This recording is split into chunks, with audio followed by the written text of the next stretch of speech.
Welcome, everybody. Sorry, a little bit late there. We're just letting everybody get signed on, so we appreciate everybody being on. So today's a really important topic, guys. Brett wanted to address you guys specifically about this because, in light of, the situation, the entire country's in, this is a very pertinent topic that I know Brett has a lot of, wanted to address it directly. So he'll be jumping on here any second here. So Brett, you there?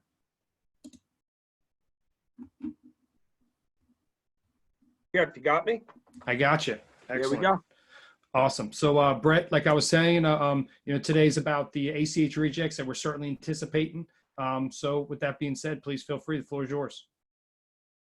Great. Thanks, Jeff. Appreciate it. So first thing I want to do is I want to, send well wishes out to all our sales partners, your friends, your family. Make sure everyone's safe, staying safe. And, this thing will be over sooner or later, and we'll get back to what we do. I love one of the things before I get into it, Jeff, that I see the, from the last go-to meeting, the adoption by many partners of actually assisting their merchants, either writing new business or online ordering tools, utilizing Smart App. I think when I looked at the numbers, it was something like a 98% Smart Apps came through the door. People are still out there helping out merchants, signing up accounts, adjusting to the new environment for the time being. So great job, everybody. And great job, Jeff, your whole team putting together the technology with everybody to make that happen. All right, let's get into it. So, one of the things today is we're going to talk about ACH rejects. What was the past, how ACH rejects were handled, what was the normal policy, and what we're doing today. So, one of the things that anybody who sat on, the non-sales side of it knew that, based on today's environment, ACH rejects were, let's call it the wild card. Somewhere between the 1st and the 7th of the month, we were going to go out there for non-daily discount merchants and debit them for fees. And based on retailers being closed, their volume trickling to a very minimal, there were going to be tremendous amount of ACH rejects. There was no way to model it. So, now that we're on the 2nd of the month, we're starting to see a little bit of a window into what's going on, but we won't have full visibility for like another 5 days. But, EPSG, the whole entire team, everybody has, I will tell you, worked through the night, coming up with how we're going to handle it. And what we go over today is not going to be the standard. It's going to be, our first foot out the door. Things will adjust on a daily basis, but, the way it was handled in the past is really, Jeff, I saw you, I'm sorry, you moved to the slide. I wanted to, the way ACH rejects were handled in the past is between the 1st and the 5th, when we went out there to debit merchants fees for non-daily discount merchants, or even daily discounted merchants for month-end processing fees, when they rejected, what would happen is the account would go on 100% reserve, and any future batches that were coming in, those batches would be reserved to cover any types of losses from fees. And that is really the way it operates today, but we had to adjust to it. And let's go into what we've done, recognizing what's going on out there. So considering the COVID-19 outbreak, we're absolutely anticipating more rejects. I speak to people on a daily basis throughout the whole entire industry, at Evo, at PaySafe, friends at other companies, and everybody is doing the same thing. They're figuring out how they're going to adjust to the capture of the March processing fees. As we know, example being, if we talk about like salons, nail salons, beauty salons, they are 100% closed. Bank accounts probably drained to no money, and those fees probably will reject, and they probably won't open up for a month and a half. So, we all sat around, we had conversations late into the night all day. I mean, multiple conference calls a day, every hour, wanting to meet the needs of both our merchants and both our sales partners, making it easier um, and making it easier to have a conversation with the merchants. One of the things, um, probably for the last, call it 8 to 10 days, I've probably spent over 50% of my days speaking to merchants, and those merchants range from restaurants to online ordering merchants utilizing online ordering tools, liquor stores to salons, about how we can help them, their opinion. A lot of them reached out to me, which I love, saying, "Hey, Brett, we're closed. We're going to reject our fees, and we want to work something out. We certainly want to pay you, but if you put us on 100% reserve from day one when we open up, we're going to go out of business." Or worst case scenario, worst case scenario is going out of business, or we're going to have to switch processors. And not being rude to us or disrespectful, you're going to have to come get those fees from us eventually. So 3 years down the line, we'd probably get like 8 cents on the dollar. So, sitting around as a team, we had to come up with what we're going to do. And today I'm going to talk about some of the things that we're going to do. And again, these things will change probably daily, but this is the first thing we want to do. So the policy changes on rejected fees related to COVID-19 hardship. The first thing that's going to happen, so, don't forget, we have to work with our back-end processors, the banks, and all their systems have limitations. A lot of these companies have furloughed a lot of employees.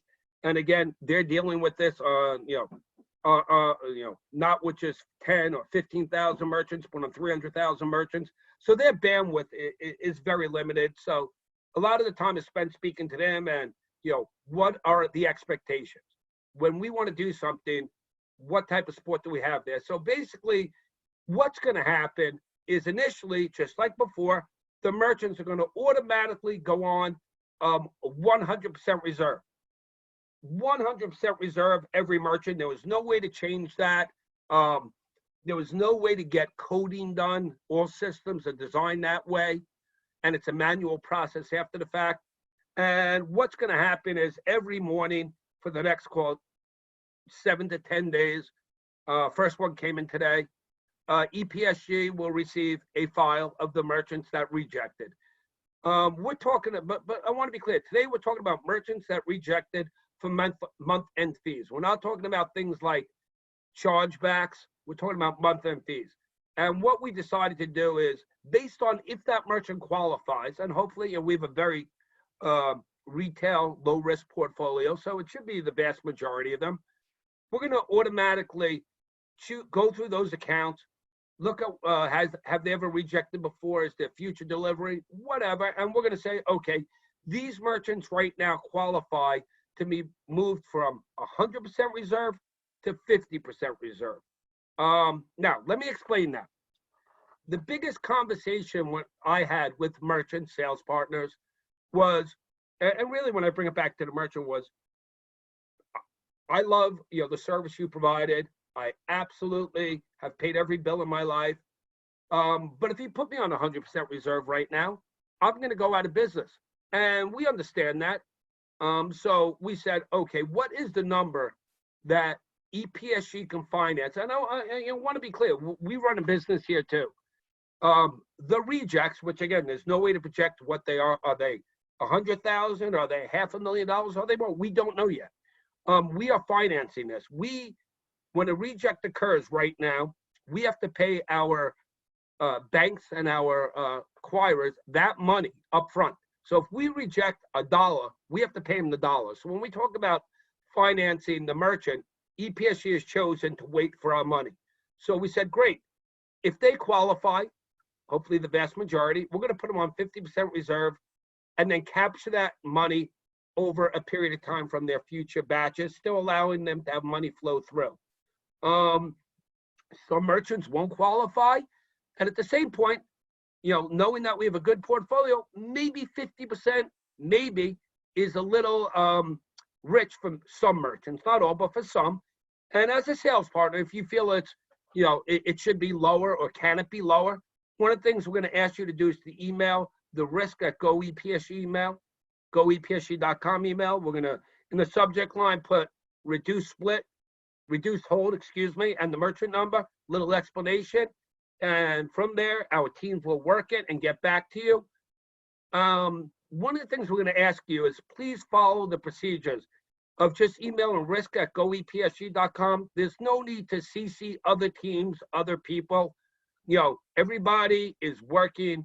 We're working harder now than I think we've ever worked, all of us in our life, just for managing the business from remote and right now, of course, the risk. This is unprecedented.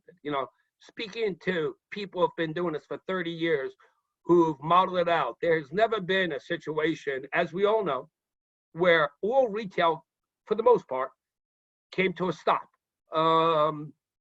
Credit card processing was always recession-proof or, turned down in the economy proof. Right now, we're on the front lines of this. Again, EPSG is doing everything we can to get our merchants through this and to get our sales partners through this. And one of the things we ask you is to bear with us on a daily basis. There will be changes. We will hold meetings. We will put out information. Jeff, you can move on from there. A bunch of other things that EPSG will be offering, and we're looking at this. Information will come starting tomorrow, the next day, maybe Monday. It's how we're going to handle if your merchant is closed as a result of the crisis, putting them on some type of seasonal freeze related to minimum statement fees. Again, we're not talking about chargeback fees, retrieval fees, ACH reject fees. Of course, God forbid, the merchant has to close their business and money's due. We're not going to charge them an ETF fee. And even if they owe processing fees, we are going to work with that merchant to collect those monies because, again, EPSG is eating those monies and our sales partners for that matter. So, this is a very ever-changing situation. More information will come out daily. I want to give a few examples before we move on. Give a few examples when we talk about an ACH reject. Let's start with the most obvious, the salons, the nail salons, the beauty salons. Their business is closed. Though we will put them, move them to, let's call it a 50% reserve, we're not going to collect any money till they open in a month and a half. And at that point, the conversation, I spoke to plenty of salons, is I'm going to pay you. I want to stay with you. But you got to work with me. Really, the whole, we have a process. I've got management, I've got the board, I got Rich Ross and everyone to agree that, and of course, not even to agree, they knew it. We have to help the merchants through this and not hold their money for the vast majority of the portfolio. We have to still collect our money so we can run our business and pay our sales partners. We came up with this. One of the big things from the sales side is absolutely, you're going to be informed every day of your merchants that were placed on this, call it 50% reserve.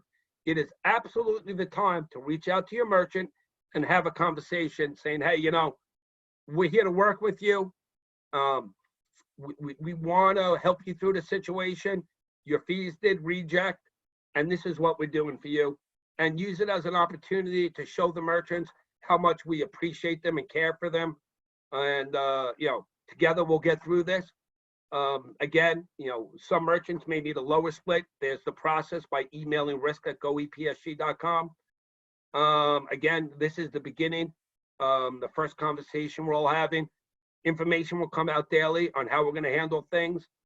And when other things come up, I know Rich Ross is probably up at 2:00 in the morning, going through files with his team. I mean, when I talk all night, it's going on all night. We hope to have great data to you people starting tomorrow. We ask you to bear with us. One of the things, it's not on the slide before we get to that. Well, just to go through it. So one of the big things, of course, as we all know, it affects all of us together, the full 360, EPSG and our sales partners. It's important to understand right now that, there is going to be a reduction in residual fees, either from ACH rejects or lower volume. Important to understand that we have to pay these fees directly to our acquirer. We are financing these temporary losses. Any merchant that rejects, what will happen is we will not be able to pay residuals until all the fees are collected. We'll have more information about that. We'll have some form ongoing ledger for all our sales partners on a daily basis. We're working on that data based on the merchants that reject, and we're collecting fees. It affects everybody. But again, we're trying to help us through this. Wake up in 2 months, month and a half, and still have a pretty nice portfolio with controlled, very little attrition. So this is why we're doing it. Before we go to in closing, one of the things we're definitely going to hold a meeting on, as you're speaking to merchants, some of them may want to go to daily discounting. You may want to look at bundled pricing with daily discounting. We'll have more information about that in the coming days, excuse me. In closing, by the way, if you have any questions, just type it in and we'll answer them. In closing, we definitely anticipate more rejects for monthly fees this month. This month, we projected to be the most ever in rejects. There's no way to model it. There's no way to really understand what it's going to be. We're just, going with the data that we receive on a nightly, morning basis. At that point, we know we got the first file today. Wasn't too terrible. But just like with this whole entire pandemic, we expect it to increase the rejects daily. That was the first cut of it. We expect it to get more. Very trying times. The merchants that qualify for smaller reserves, it's going to be, it's going to be lower volume for a while, and they're going to slowly pay it back. Daily volume will pick up in time. If you feel 50% your merchant needs a lower split, please email risk@goepsg.com. Again, we're running our business. We're in the same boat as you as sales partners. We run our business based off the residuals that come in. We've made a choice as a company to help finance these temporary losses for our sales partners and our merchants to get through this over the next month and a half, 2 months, and to still have a nice portfolio. I will tell you that in conversations with the merchants that I've had as of today, doing this for a few merchants, they're very appreciative, and that business will go on for years. So in closing, we appreciate everybody. We're going to have more information that comes out. If you have any questions whatsoever, please email or reach out to the sales team at GoEPSG. Again, we're very committed to informing everyone of updates and changes that will happen on a daily basis. We're speaking late into the night to each other, coming up with information. New things are popping up, so we will keep our sales partners informed. Again, everyone stay safe and well. I'll turn it back to you, Jeff. Thanks, Brett. Really appreciate that information. Some good stuff there. So just to reiterate, this is a tough spot for a lot of people, and our entire team's here to make sure these relationships stay as strong as we can through the storm. So you just reach out if you guys have any merchants that fall into this category you want us to help us out with, as well as the seasonal holds, whatever it might be. And I hope everybody has a great day and a great rest of the week. And stay tuned next week or next Tuesday for another great topic on this Street Talk Live special series. Okay, everybody have a great day. Thanks. Thanks.